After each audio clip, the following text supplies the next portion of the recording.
માતાજીની ભૂઈ છે, તમે એનો ખાસ વિડીયો જોજો છેલ્લે સુધી. તમે વિડીયોમાં જોવો છો કે ઓલા બેન એક માતાજી માં આવ્યા છે, એટલે એને માતાજી તો કે આવતા જ નથી, આ એના બધા ધતિંગ વેળા છે, બીજું કઈ છે નહીં. હવે માતાજી એવું કહેતા છે કે તમે ઝટિયા પકડી નામથી નામ ફગોડો ને એવું બધું કરો, હે હાલી હું નીકળે હાવ માતાજીને બદનામ કરવા, ખોટા ધતિંગ વેળા કરો છો. અને બીજું તો ઓલું તલવારનો ઘા માર્યો ને, તલવારનો ઘા તો હેરખો લાગી ગયો હોત ને તો સીધા 302 માં ફીટ થઈ જાત અને ક્યાંય ભેગું ન થાત પછી. હે આવી રીતના માતાજી કે તમે તલવારું મારો ઝટિયા પકડો નામથી નામ ફગોડો ને આવું બધું કરો, હે કે આ ખાલી બધી તમારા ધતિંગ વેળા જ છે, માતાજીને બદનામ કરવાના. હાલી નીકળે હાવ. હે એ તો ઓલા ભાઈ એને કઈ કીધું, એ ભાઈએ તો કઈ કીધું ન હોત તો હજી મને એમ તલવારના ઘા મારતા. અંધશ્રદ્ધા ફેલાવવામાં ને ખોટા ધતિંગ વેળા બંધ કરી દો. આમાં હે ને માતાજી બદનામ થાય છે તમારા લીધે, બરોબર છે?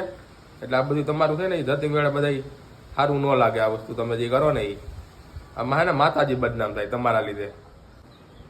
ને આ વિડીયોને ખાસ જોવો તમે, જો હું બતાવું ને તમને વિડીયોને ખાસ તમે છેલ્લે સુધી વિડીયો જોજો, આખો વિડીયો જોજો, છેલ્લે સુધી ખાસ વિડીયો જોજો.